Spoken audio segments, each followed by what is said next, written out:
महिला आरक्षण बिल को लेकर सियासी गर्मा गई है। अंबिकापुर में बीजेपी और कांग्रेस आमने सामने आ गई है और दोनों दल एक दूसरे पर आरोप प्रत्यारोप लगा रहे हैं। नारी शक्ति वंदन विधेयक के मुद्दे पर दोनों पार्टियों ने अलग अलग प्रेस कॉन्फ्रेंस कर अपनी अपनी बात रखी। बीजेपी ने कांग्रेस और अन्य विपक्षी दलों पर महिलाओं के सशक्तिकरण का विरोध करने का आरोप लगाया। बीजेपी की जिला पंचायत सदस्य दिव्या सिंह सिसोदिया ने कहा कि कांग्रेस का रुख महिलाओं के अधिकारों के खिलाफ है और बीजेपी महिलाओं को उनका हक दिलाने के लिए प्रतिबद्ध है। 35% महिला आरक्षण जो पारित नहीं हुआ संसद में और इंडी गठबंधन ने इसे पारित नहीं होने दिया, 1/3 बहुमत नहीं मिला हमको। इसी संबंध में आज प्रेस वार्ता है। ना होने से महिलाओं को किस तरह का नुकसान होगा? ना होने से तो महिलाओं को हर तरीके का नुकसान है। जब मोदी जी ने देखा कि महिलाएं इतनी सक्षम है, मल्टीटास्किंग है कि वो घर में हर काम को कर सकती हैं, तो वो बाहर भी निकलकर हर काम को संवैधानिक रूप से भी बहुत अच्छे से कर सकती है। तो ये उनके संवैधानिक अधिकारों का हनन है और जो काम हम आगे बाहर आकर भी निकल के कर सकते थे, उसे पूरी तरीके से रोक लगा दिया गया उसमें, क्योंकि अभी लोकसभा और विधानसभा में महिलाओं की संख्या लगभग 22% है, जो बढ़ के होना था 33%। और अगर महिलाओं को आगे बढ़ने का मौका नहीं दिया गया तो महिलाएं जो घर तक सीमित हैं, घर ही तक सीमित रह जाएंगी।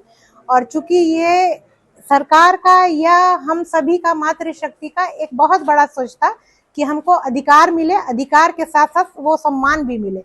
वो सम्मान अभी जब 1/3 बहुमत हमको नहीं मिला तो हमने खो दिया है, जो हमारे लिए बहुत ही दुख का विषय है और एक शर्म का विषय है उनके लिए जिन्होंने 1/3 बहुमत नहीं दिया। किस तरह से विरोध जता रहे हैं? किस तरह से विरोध हो रहा है? पार्टियों ने भी आपका समर्थन नहीं किया, वो तो परिसीमन का विरोध कर रहे थे। महिला आरक्षण बिल के आंचल में आप लोग इसको लेके आ रहे हैं। महिला बिल के आंचल में हमने इसका नहीं किया, क्योंकि 2023 में जब ये बिल पास हो चुका था, पारित हो चुका था, और अभी ये 2000 में संशोधन बिल पारित हुआ है। ये दोनों में काफी अंतर है, थोड़ा सा इसमें सोच का फर्क है। इसको थोड़ा सा आप भी सोच के देखिएगा।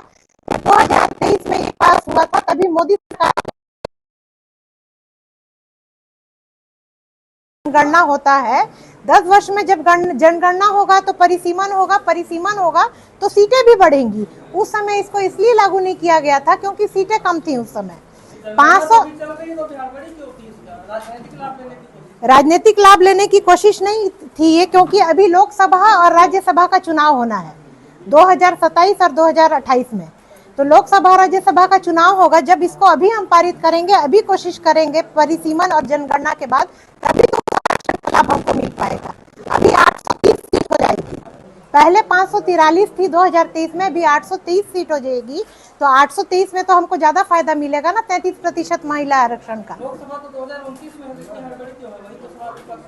उससे पहले राज्यसभा का भी चुनाव है जिसमें सीटें बढ़ानी है, इसलिए ये हड़बड़ी है। आपके अलायंस ने भी आपका साथ नहीं दिया, अलायंस की पार्टियों ने आपका साथ नहीं दिया, उन्होंने भी इस बिल का विरोध किया। तो वही है कि कुछ लोग, कुछ पार्टियां हैं या कुछ लोग हैं जो महिला सशक्तिकरण का विरोध कर रहे हैं या महिला आरक्षण का विरोध कर रहे हैं। ये तो हमारे लिए स्वयं शर्म का विषय है। ये तो हमने भी बोला कि हमारे लिए वाकई में शर्म का विषय है कि उसमें कुछ मात्र शक्तियां भी थी और कुछ लोग ऐसे भी थे जिन्होंने महिला विधेयक का साथ नहीं दिया। अभी की स्थिति में लागू करने में क्या दिक्कत है? कांग्रेस तो यही कह रही थी आप जो बिल पारित है आप उसी को लागू कर दीजिए ना। वो तो कह रहे थे उस समय हमने समर्थन किया था 2023 उस समय समर्थन किया था, लेकिन अभी तो समर्थन नहीं दे रहे हैं। 2023 में समर्थन किया था, बात वहीं पर लगता है कि 2023 में जब समर्थन किया था तो सीटें कम थी और उस समय यही कहा गया था कि परिसीमन होगा, जनगणना होगी, सीटें बढ़ेंगी तो महिला को आरक्षण का लाभ और अधिक मिलेगा। आपने आरोप लगाया कि कांग्रेस ने कभी आरक्षण नहीं दिया महिलाओं को, जबकि त्रिस्तरीय पंचायती राज व्यवस्था कांग्रेस लेके आई है, उसमें तत्काल 33% आरक्षण दिया। त्रिस्तरीय जो पंचायत व्यवस्था थी जिसमें 50% महिला आरक्षण हुआ था, कांग्रेस भाजपा ने किया है, लेकिन रमन सरकार ने किया था। लेकिन 33% कांग्रेस ने उसी समय कर दिया। उस समय किया था, वो एक उनकी अच्छी देन थी, लेकिन उसके बाद 50% तो रमन सरकार ने किया था। और उसके बाद आप शाहबानो केस देख लीजिए, चाहे ट्रिपल तलाक देख लीजिए, किसी में भी कांग्रेस ने कभी किसी का समर्थन नहीं किया था।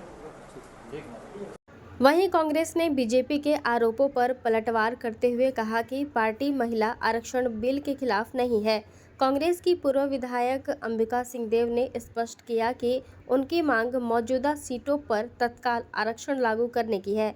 उन्होंने बीजेपी पर जनता को गुमराह करने का आरोप लगाया है।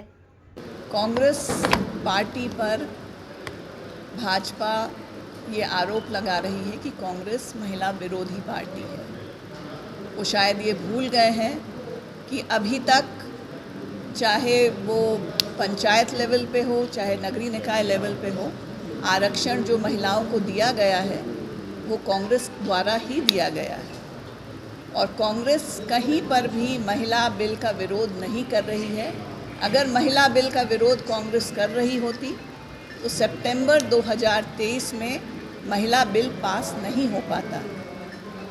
महिला बिल सितंबर 2023 में पास हो चुका है।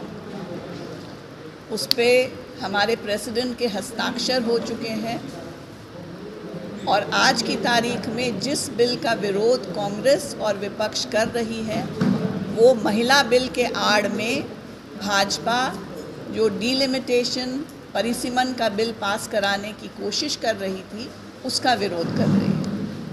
फिलहाल महिला आरक्षण के मुद्दे पर बीजेपी और कांग्रेस के बीच सियासी बयानबाजी तेज हो गई है। आने वाले समय में यह मुद्दा प्रदेश की राजनीति में और गरमाने की संभावना है।